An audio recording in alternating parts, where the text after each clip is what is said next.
Audio Jungle.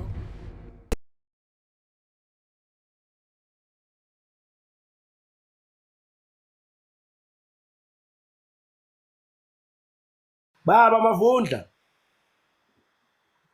Gobela wempophoma. Baba.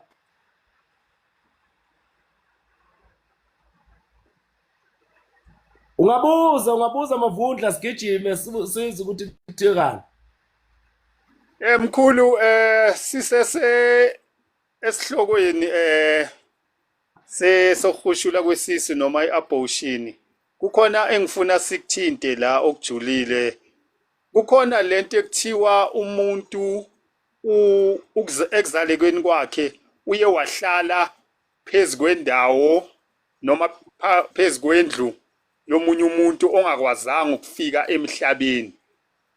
Futhi lo muntu uye wachitheka isisu azange asaba khona emhlabeni bese wena kuba khona wena uhlala phezukwendawo yakhe lo muntu abuya kumbathe futhi ekuphileni kwakhe. Engifuna ukukubuza ukuthi uma lo muntu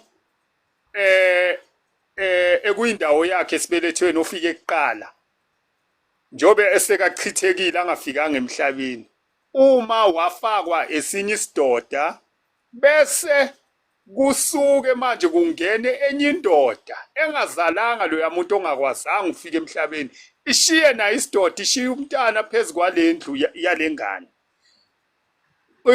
Iba kanjani ke indaba enjalo ngoba iyahlupha indaba yokuthi umuntu ambatheke umuntu ongafikanga emhlabeni. Should lo muntu kufana nomuntu oba newele. Kodwa manje abaphume esendeni eli1. Ihamba ibe njani ukujula kwayo indaba enjalo mkhulu? Ngiyabonga. Okay khehla lami. Mina ke ngumuntu kamoya. Sibonge nje ku Ashelza. Ubani Ashelza? Ushelza. Noma uShelza angazi mina. Siyabonga ama-gift. Khehla lami mina ngumuntu kamoya. Njengoba ngumuntu kamoya nje izinto ezifana nalezi izinto ezijulileyo kakhulu esibhekana nazo Shelton. Siyabonga Shelton igift. Esibhekana nazo kakhulu ezimeni ezikamoya noma zemimoya lapho abantu bembathekile noma bembethe. Isimo esifana naleso sijule kakhulu.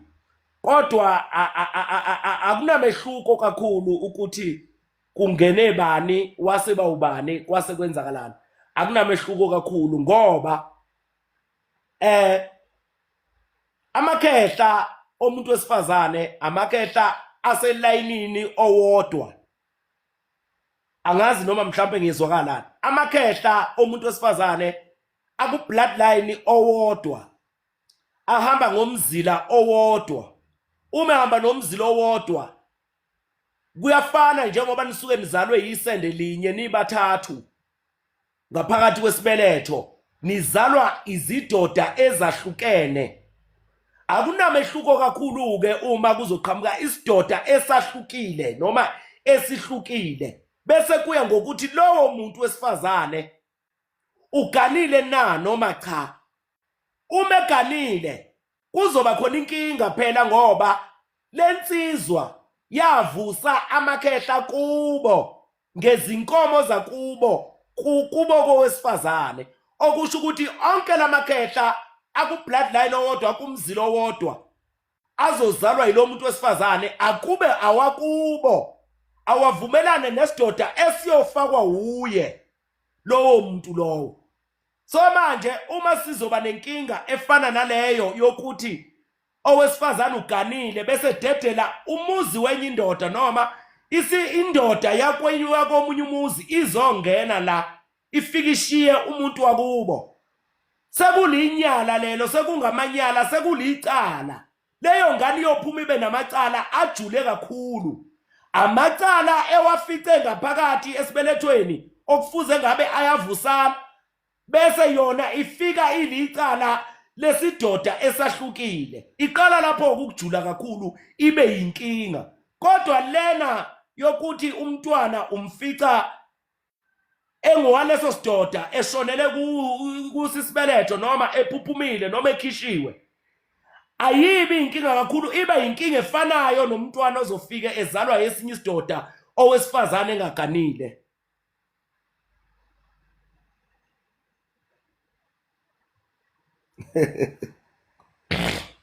Sakhona Mavundla? Hayi kusekhona mkhulu, kusazama ukuyiprocessa lento inzima, inzima kakhulu ngoba namhlanje uthola abantu bazalwa isibeletho esisodwa kodwa mawuthi uyabheka nokwenza kwabo labantu nebehavior, hayi man, ihluke kakhulu, baze bacisha ukubulalana labantu. So uthi kuyingozi ukuthi uma umuntu wesifazane indoda ivelile yalobola bese uphuphunyelwa isisu, bese uyasuka ungena enye indoda ehlukile manje iyobeka imbewu yayo lapha, shudo mntana uyombatheka kabi ke manje lo yophila impilo yakhe nje iyohlangana kakhulu, kunzima ukulungisela umuntu onjalo kushuthi mkhulu. Noma Mavundla kungenzima kubantu abaphiweyo, ngingathi njengami, kodwa kungenzima kubantu abaphiweyo ngoba bayazi emsukweni nasemtsileni uqobo, bayazi emlandweni nasentsileni uqobo. Labo bantu labo abakwazi ukwelapha isimo esifana naleso. Babaliwe Mavundla abantu abangalapha isimo esifana naleso, babaliwe bancane kakhulu ukwelapha lowo muntu lowo osuke ezaleka kanjalo. Ubombhasobha isikhathi esiningi ngoba usuke namakhosi isikhathi esiningi engathintwa nanoma ubani. Umuntu ozaleka kanjalo usuke nobukhosi engathintwa nanoma ubani. Ngoba uzothola ukuthi leyo ndoda yazala kodwa ingayitholi inkosi noma inkosana, bese vele umthole kumfazi kamfowenu noma kumfazi kamzala wakho, uthola umntwana. Lowo mntwana lowo uyena oyoba inkosi yakulelo khaya. Zonke izinto zakho ezikukhanya ziyowela kuye akuze eyokwazi ukuhlanza lelo cala ngoba wena wawungayitholi inkosana. Angazi mhlambe sengijule kakhulu mina. Ikhona ivideo kuSolomo ezophuma ekhuluma ngaleyo nto leyo. Shuthi sekuyavele phambili siyibambe emoyeni. Ikhona ivideo yeSolomo ezokhuluma ngalento engutshena yona ukuthi inkosi izalwa kanjani.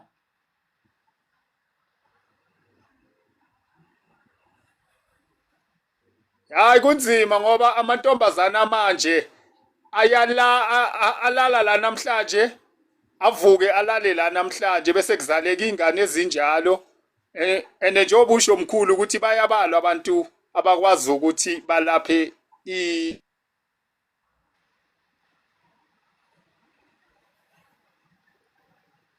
Ubabona nje beneyinkinga namhlanje, beneyinkinga kwelashwa yona leyo nto leyo. Aselapha ukuthi abantu banemimoya.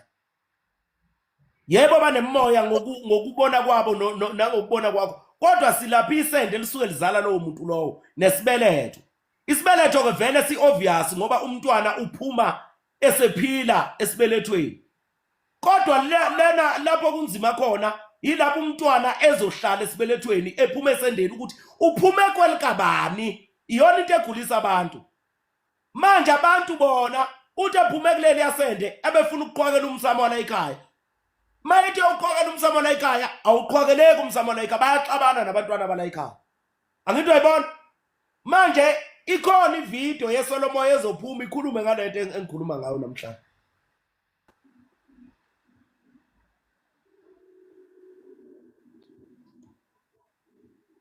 hayi ngiphendulekile mkhulu, kuyabonga ngiphendulekile. Leso simo ke singabhekana naso nje Mavundla, sizame ukusidabula.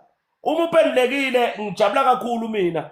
Kodwa ke nizohamba niye lapha kuSolomo mayisifakiwe le video nizoyibona izongena ikhuluma ngobukhosi.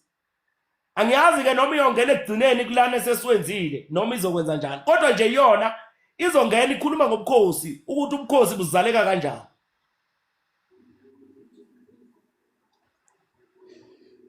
Mkhulu njengoba sisendabeni yesibeletho nje nokuzaleka kwabantu abembethwe.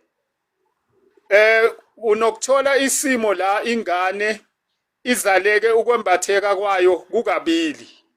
Uthole uvaleke ubuso sengikhohle ukuthi yini labayibizayo le evala umntwana ingamvala umzimba wonke imvala ubuso kuphela nekhanda. Bese uyanqwamba ithumbu limhambe nje umzimba wonke. Kube ngathi uzaleke embethe kukabili.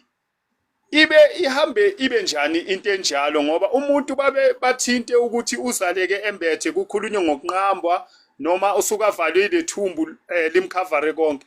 Mase kukabili indaba enjalo ilungiswa kanjani? Ngiyabonga. Wonjani nonjani Mavundla? Wombozekile nonqwambile. Yebo mkhulu, yebo. Wombozekile nonqwambile. Enganeni eyodwa kwenzeke kokubili lokho. Angithi uyazi ukuthi ombozekile amakhehla la. Onqwambile izalukazi lezo.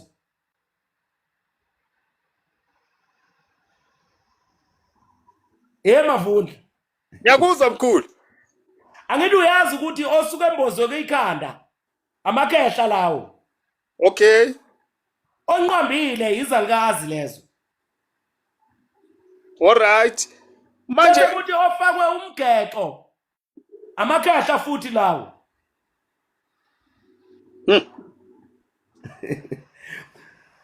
Ombozekile la ekhanda kuphela amakhehla nje lawo umbethwe likhehla lo muntu lowo eliza nezipho ejulile kuye kungenzeka futhi lo muntu lowo abe umelaphi uma evaleke ikhanda kuphela.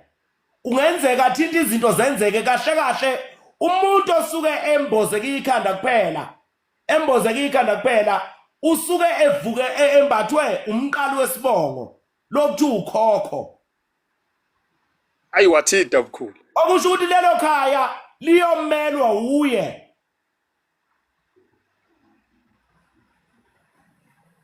Isikakhulu akujwayele ukuthi kunikwe ingane zamantombazane into esuka ibambela ekhanda ngoba lo muntu ngeke azagane. Manje ke uma lo muntu lowo embozeke ikhanda kuphela amakhehla lawo lo muntu umbethe ukhokho uyoba umphathi wekhaya isibongo uyozala izizwe. Mhlawumbe engaganwa kaningi lo muntu lowo ngoba unenhlakanipho engapheli.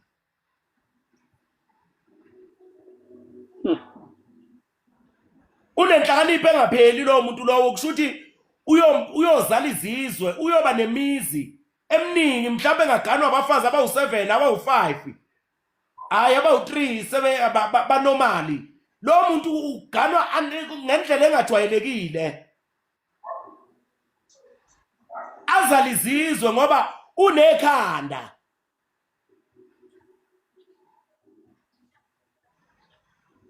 Uma kungumuntu wesifazane osuke embozeke ikhanda kuphela lo muntu bombheka uyogana ebukhosini lo muntu. Azala izizwe kuba uyena futhi inkosikazi ephethe lelo khaya.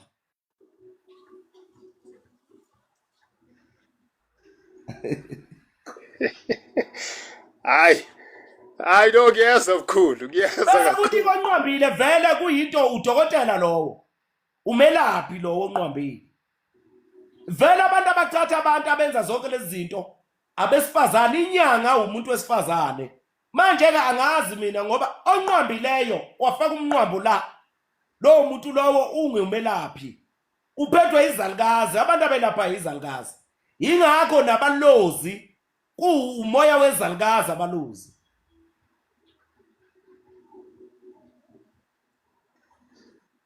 Manje uma njengoba usho ukuthi uma embozekile la ikhanda bese uyanqwamba ukwembulelwa kwengubo yakhe kuyafana nomuntu ombethwe kanye noma yena okwakhe kuyajula bese kuba ngenye indlela.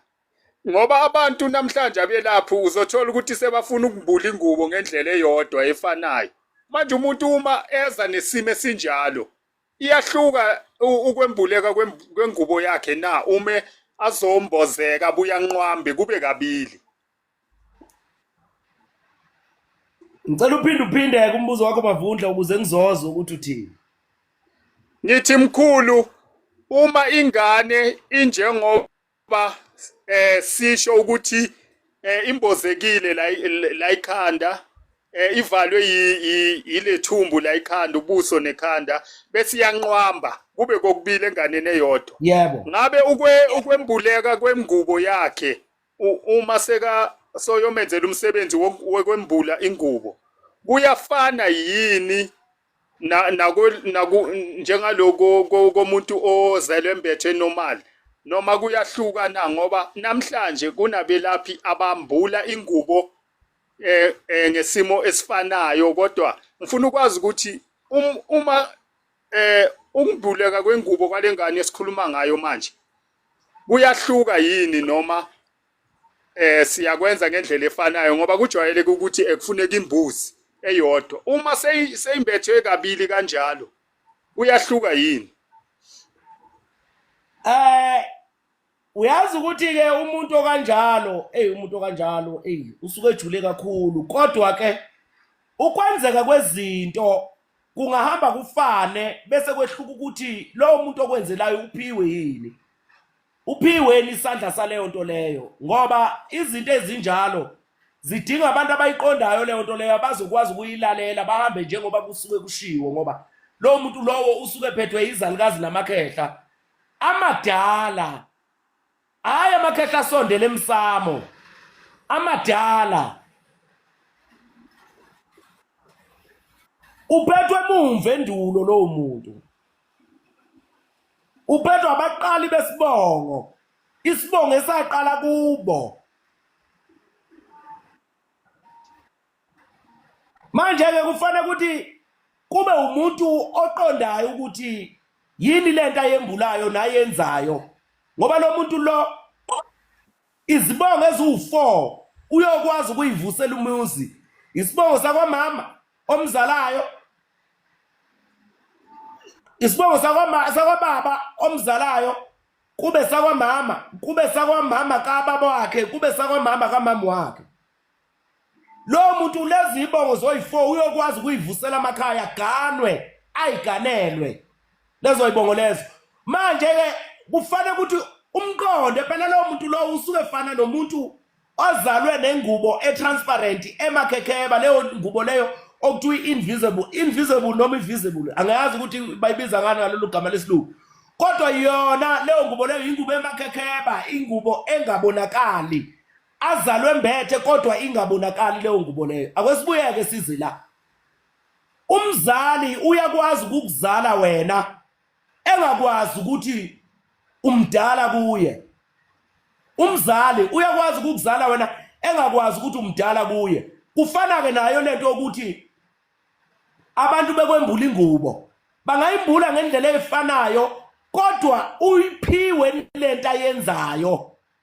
Unayo ni emizweni yakhe, esandleni sakhe uyiphiwe na, uyembathisiwe yini, ngoba engakwembula ngendlela efanayo nabanye abembulayo, kodwa wena ukwemukela okwakho kusheshe kunalabo abantu abembulayo. Kwenziwa yini lokho? Kwenziwa ukuthi wembule umuntu vele onezinto ezijulileyo abengaziboni yena, abebona umuntu owembethe nje, ozalwe mbethe, bese emenzela ngendlela azi ngayo yena. Angazi ke noma ngichaze kahle Mavundla, kodwa yona injalo lento.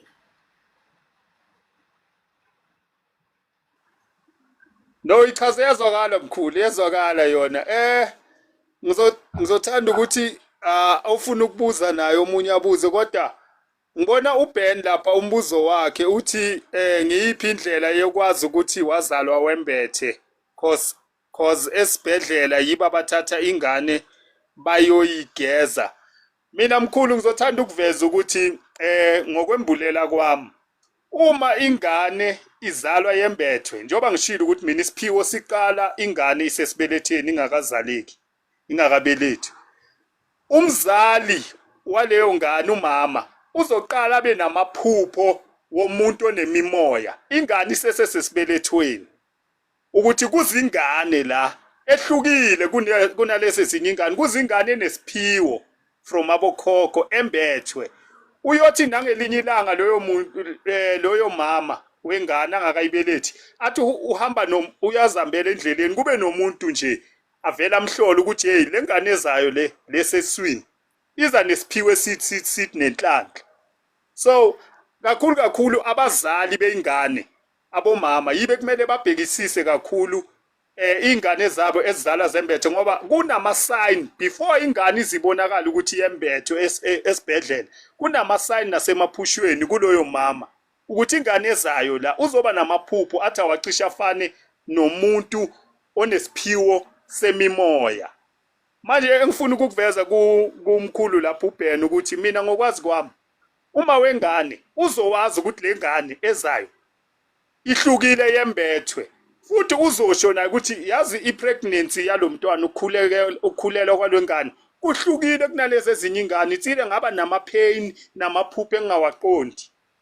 Manje sekukuba abomama ukuthi balandelele kakhulu ekuzalekeni kwengane ukuthi le ngane ngayithola ihlukile, ukuthi nje abasenzi njengasemandulo kulandelela ingane mayizalwe yembethe bese kwenziwa isiko. Seyakhula ingane kuze kuhluphe kakhulu, isimo size sijule kakhulu. Ngiyabonga mkhulu. Ngiphinde nje ngengezele lapho Mavundla.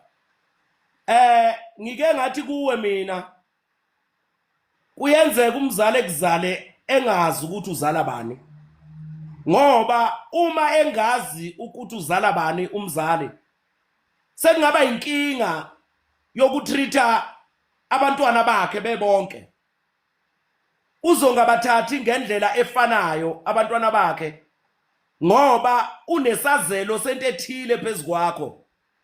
Uthola ukuthi nokwedlula emhlabeni kwakho sekuyashesha ngoba uzobe enza izinto ezama ukukungcolisa, noma njalo ezama ukuthatha noma ukulinganisa lezi zinto einganeni zakhe ukuze zingavukelani, kanti useyakungcolisa kwengisho kanjalo. So manje kuyaye kubenzima ukuthi umzali angazi ukuthi ungubani wena, uzaleka kanjani. Kuyaye kubenzima. Namhlanje ke sinabantu abakhuluma ngesibhedlela la abathi ubona kanjani ukuthi uzelwe wembethe, ngoba ingubo abantu basesibhedlela bayayithatha noma bayenza lokho abayenza khona, noma ibona abageza umntwana mayisephumile kowesifazana. Sinabantu abazalwa bembethe namhlanje ngoba bembethwe kufuneka umzanyana, hayi ngoba bezelwe nengubo. Baningi ibo bodwa futhi abantu abakhona na okuvele kuthiwa uzalwe wembethe kanti kufuneka loyo mzanyana wakho wasala esibhedlela. And wonke umuntu ozalelwe esibhedlela umzanyana wakho wasala khona. Angithi about so manje umzali wakhe wokuqala okuyena owamembathayo esibelethweni, okuyena owamembathayo esibelethweni akekho. Wathatha wafonqozo wayokufakwa lapha afakwa khona, wenziwa medical waste, wayokhanda amaphilisi. So manje lowo mzali uyena lona lokuthiwa uzalwe wembethe, wena ubungembethe, wembethwe iloya mzali ongazeki ukuthi kwenzakalani ngaye. Ingakho ingane mayizalwa, yonke ingane ezalwayo kufanele ukuthi yembulwe ngembuzi. Yembulwani? Yembulwa loya mzali. Yembulwa loya mzali bese ugqiba ngokwemikhuba walelo khaya. Ugqibe ngokwemkhuba walelo khaya ukuthi nina nigqibaphi, endlini yangenhla emsamo, nigqiba enhla kwendlu ngaphandle, nigqibe esibayeni phakathi enhla kwesibaya. Kanjalo umzanyana womuntu ozela ingane yala ekhaya niwenza njani lowo mzanyana? Uhambe nembuzi lowo mzanyana lowo. Angithi uyabona? Manje kuyenzeka futhi umzali aphupha izinto ekhulelwe ezihambiselana nomntwana azomzala ukuthi umntwana muni, kodwa ebengaqondi ukuthi ungubani lo mntwana.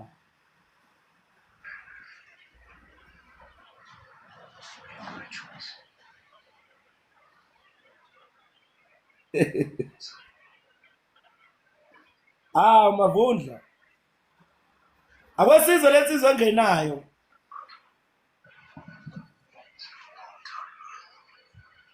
Mkhulu njani? Siyaphila khehla lami kunjani? Awu sikhona ngibingelele nakubhuti lapha uMavundla njani bhuti? Amen siyaphila mkhulu uphunga lenja. Hey igama Awu la. sikhona. Yabo. Yeah. Hey nginombuzo lapha uyabona ke namhlanje ngifike kahle nginendaba kahle lapha engihluphayo. Ake ngiqale ngihlambuluke ngoba kubalekile ngesingisi kuthiwa introduction.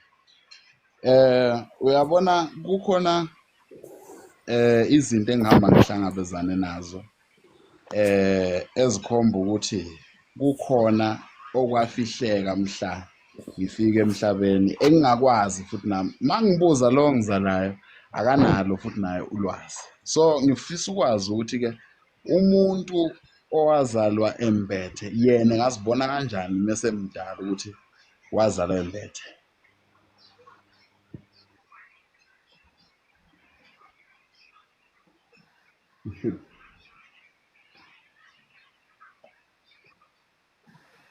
Khehla lami ukuzalwa wembethe uyakutshenwa uma ukuthi wazalwa wembethe ngempela.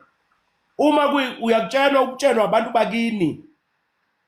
Ukutshenwa abantu bakini emathongeni. Ubakutshena straight ukuthi wazalwa wembethe wena. And yipi le ngubo uyembethe wena uma kuyikuthi umzala akayibonanga. Uyakutshenwa. Uma kuyikuthi kusolakala ukuthi wazalwa wembethe kodwa awukatshenwa emaphusheni noma awutsheniwe emaphusheni noma ezibonweni zakho ukuthi uzalwe wembethe. Kusho ukuthi le ngubo engiyishoyo mina yomzanyana ukuthi umzanyana usalephi. Yebo, kungenzeka ukuthi kwalahla umzali wakho okuyena owakuphatha esibelethweni for 9 months. Umzali wakho. Uyabona ke leyo nto leyo ukuthi ihlukile ngoba wonke umuntu unayo umzali. Ngisho ozalwe wembethe unayo umzali. Angiyabona. Manje ke ungaphushiswa ukuthi umzali wakho wamshiya esibhedlela. Awukwazi ukuthi utshelwe kuthiwa uzalwe wembethe uma umzali wakho wamshiya esibhedlela. Akukwazi ukwenzeka lokho. Kodwa uma uzalwe wembethe izinto ezizokwenzeka kuwe zizokutshena ngishulele bazofika laba babekunika ingubo bakutshela ukuthi hamba uyenze nje udibane nomuntu owubani uzokwazi ukwenzela leyo ngubo leyo ngendlela okuyiyona ngoba bayazi ukuthi babekunikelana leyo nto leyo babekuzale kanjani bona. Angithi uyabona manje laba kuthiwa bazalwe bembethe kodwa bengaze betshenwe abantu bakubo avele angiyitholi kahle mina leyo nto leyo. Ungahamba nje uzembula ingubo zakho ngendlela ofuna ngayo bakutshela ukuthi wawunqambile wawugaxile wawusesigujini wawumbozeka ikhanda wawenze njani. Laba bakutshenayo basemhlabeni bakutshene ngendlela ukholwe yilokho wena ukwenze futhi wena ngaleyo ndlela leyo ulokhu ukwenza kungalungi. Uma ukwenzile futhi kwalunga okwakho lokho kusho ukuthi vele bekukhona kufanele ukuthi ukwenze. Kodwa laba bantu abasuke bengenamzali umzali wabo ashiyeka khona yebo imbuzi iyafuneka ngoba usuku ugeza lo yamzali izinto zakho zikwazi ukuvuleka. Olithunzi kuwe ohamba walahlwa esibhedlela noma wathathwa yilabo bamthathayo bahamba bayokhanda amaphilisi ngoba abazali bethu abasale ezibhedlela bangama medical waste namhlanje bayahamba bayokhanda amaphilisi. Manje ukuzalwa wembethe kwangempela ukuthi uzalwa wembethe kwangempela uzotshenwa amathongo afika kutshena ukuthi wena wazalwa wembethe ingubo yakhe iwukuthi uzothola umuntu ozokwazi ukukulamulela akwembule lengubo le. Phelileke lapho angazi ke ukuthi kuphi okunye. Mhlawumbe ke kukhona okunye okungaqhamuka nezinye izinyanga noma abelaphi noma abazi bomoya izazi zomoya. Amen. Hey ujulile mnewethu unecala kodwa lapha kumina ngoba ngaphosta ivideo yakho ujule kakhulu ngolunye usuku bangiblock lapha bangivala ku Facebook usuklema ama royalties wakho. Ngazo lezi ndaba zakho zokujula. Umbuzo enginawo ke mnewethu ngicela sijuleke futhi ngoba phela sizalwa abefundisi abazali bethu ku distance enkulu kabi. Ehlalami thina nje ukuthi kunabantu abakuvalayo mina angizazi kwakuzazi lezi zinto zama-social media engabe ama-social media engabe yini lezi zinto angingazi ngisho eyodwa uma ungathi nje mina ngicofoze la angeke ngakutshena nokuthi cofoza kubhekwephi kuthiweni angizazi nokuzazi lezi zinto ngabona nje lapha bangitshengisa laba bafowethu enginabo lapha kuSolomoya bangitshengisa lokho bangitshengisa khona kodwa nje hayi mina ayikho into engakutshena yona ukuthi ngavala mhlambe yibo-ke ngisazoke ngibabuze ukuthi bakuvalelani bakuvala kanjani kwakwenze njani ngoba mina angizazi izinto hlobo iyona impela phela lento okuthiwa i-worth uyabona ke i-worth uma kuthiwa umuntu worth amalini ezweni kusho ukuthi manje u-registered professionalism le umbuzo enginawo ke lapha mkhulu ngicela ujule impela ke la ngoba ngiyacela ke mina mkhulu ake sithi ke manje uzalwa umfundisi umuntu okuzalayo umfundisi ngokuphelela impela nje afuna lutho ngomuntu ofile uma umphuphile kumele uvuke uyogezwa ngesiwasho impela kabuhlungu uyidemon lowo muntu loyo bese ke wena uzalwa ngaphansi kwalowo muntu lowo kwaleso sisekelo leso bese ke uyakhula unesiphiwo ungizwe kahle mkhulu ukhula unesiphiwo awazi ukuthi usitholaphi uyabona kakhulu ubona into eyenzeka manje hayi into eyenzeka kudala into ezokwenzeka manje uyikhuluma njengoba injalo ngisho indlela uyichaza njengoba injalo ukuthi njengoba sigibela imoto manje siphuma sibheke eMpumalanga sohamba kanje sofika kube nje sibuye kanje uzehlukanisa kanjani ukuthi umuntu onjani ngoba phela kuyavela manje thina ukuthi singobani lenkolo lesinayo yakwezinye izizwe akuyona ethu le yethu yile okuyiyona yona yenza ukuthi mina ngibe nesiphiwo yini okumele ngiyenze mangathiwa mina sengifuna ukubuyela ekuthenini sengifuna ukuba uphunga lenja angisafuni uba uJohana ngizibona kanjani ukuthi isiphiwo under siphi isisekelo ngizibona kanjani ngizahlukanisa kanjani mina kulokho you understand futhi ke bona amathongo njengoba ngizaleke ngalendlela yesiKristu nginesiphiwo futhi ngizowabona kanjani ukuthi le message engithola manje ivela kuwo amathongo ngoba mina ngijwayele ukuphupha ngalendlela engiphupha ngayo khehla lami ngiphinde akwengiqale nje la kuyikuthi ke mina ngiyinkinga khehla lami eyodwa ngoba ngithi ngikhuluma izinto ngibe ngiyilalele noma nithi ngikhuluma ngibe ngilalele mina ukuthi kuthiwani la kimi ngawe manje sosuke bese sigijima kakhulu sihambe ngomoya singasakwazi ukujula ngalento ejula ngayo ngoba manje ubeka isimo sokuthi kunendlela ozaleke ngayo bese kuthi esinye isimo sithi kunomzali angazi noma umfundisi yini uyabona nje mina ngizalwa umfundisi nami umfundisi umuntu obenebandla elijule kakhulu kwake kwasuka abantu phesheya abelungu abamhlophe basuka le phesheya beletha imali angibazi ke babezothengani ezithunyweni zakhe noma esidalweni sakhe sasimphethe bafika bayibeka imali eyihlweze eningi kakhulu bafike bayishiya lapha ekhaya isilo sakwaZulu ulokuzana uzolithini inkosi le uzolithini yafika ekhaya yafika yahlala naye phansi lo baba ongizalayo mina bahlala phansi bahlabelana inkomo ezinhlanu bobabili sisuka kuba ngisazi ukuthi sasisuswa yini sihamba size sifike lapha ekhaya kodwa ke engakutshena nje khona ngizoqala ngibubuze mina ukuthi nizalwa bangaki kwenu njengoba ukhona nje wena owesibili umbuzo uthi ungowesingaki wena kusizalo sika baba wakho noma wakho hey madad ujulile mina wethu umbuzo wakho kubaba nomama siba u12 ubaba nomama saba nje saba u12 kwathi nje abaphilayo manje siba u8 kusho ukuthi mina emva kwami njengoba be4 sekungaba lapho kusho ukuthi West 8 mina. Laba abasemva kwakho abaphilayo labo noma abedlula. Abasemva kwami baphila bonke. Baphila impela bonke abasemva kwami. Kungakumangaza ke kodwa lokho engakutshena khona manje mina, ukuthi wena uyinkosana esendeni likayihlo.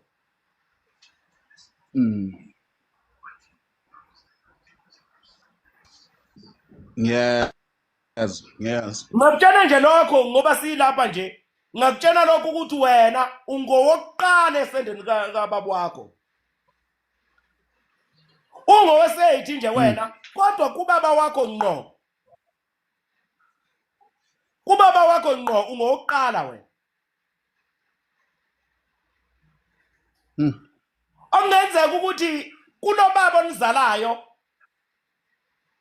waqala ngentombazane, kodwa wena ungowesilisa nje kanje. Ungowokuqala esendeni likababa wakho. Ufike uhlale phansi noma wakho umbuzo ukuthi uzalwa ubani wena, ngoba uzalwa yilo baba uthi uyakuzala wena.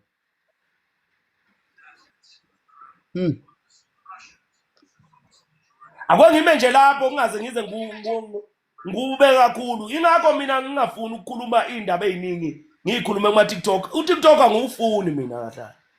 Kodwa ngiyangena ngoba kukhona abantu abanjengani nabantu abangafuni abafisa ukuthi bangizwe ngikhuluma kanje.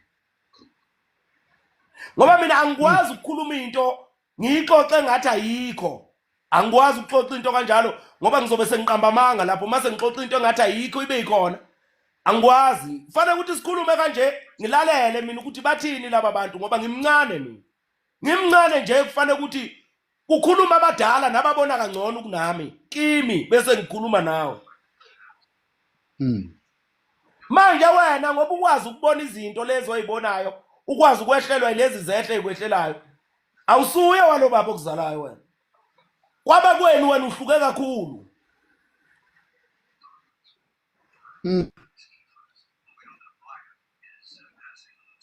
Hey nawathi ngikuzwa kahle impela. Uyabona njengoba ushilo ukuthi ngizomangala, uqala nje ukukhuluma ushilo wathi ngizomangala, ngamangala, ngiyamangala kakhulu, ngimangala kakhulu impela, ngiyamangala.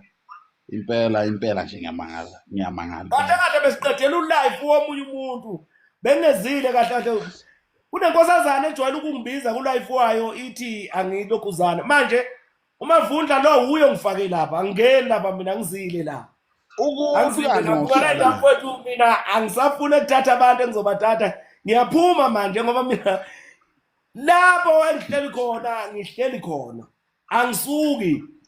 Wabona ubantu la ngikhuluma nawe la endlini.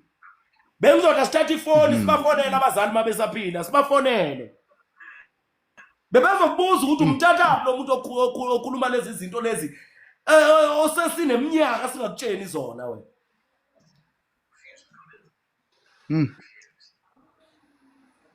Ake ngithatha inamba, ngizoyithatha ngoba vele ngiyakufollowa ngisemva kwakho. Ngizoyithatha inamba, ngicela ungifollowe nawe. Khehla lami akunankinga.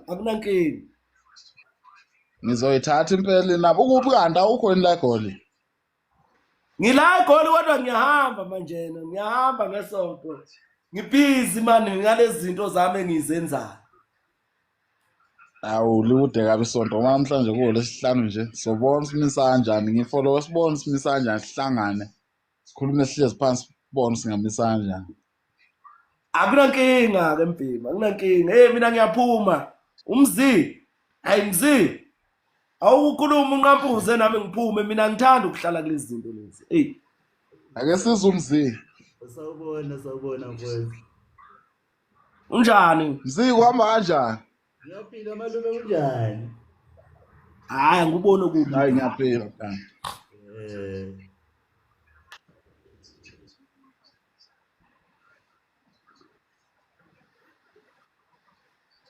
Hayi umzi bewuthini Mpema ukuze kuzokwazi ukuphuma, mina ngiyaphuma manje ngiyahamba lapha. Mina ngihlale lapha kulezi zinto lezi, lo moya uvela uphakame ukhuphuke kakhulu manje bese ulalela ezinye izinto. Manje ngiyacala nje ukuthi ngifaka omavundla la uyena lona ongitshintshele la wathi angizini.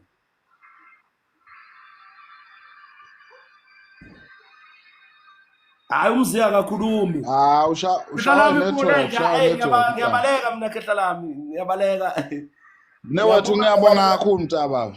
Hayi siyoqhubeka nje sikhulume. Uma usufike lapha ngiyengeneke kubo TikTok laba kwengikhulume izinto engiyikhulumayo. Hayi. Akunankinga Mtaba, sobona simisa kanjani ngizoyithatha inambela nje ishiye lapha kumina. Okay mfowethu akunankinga siyabonga. Thank you. Amen.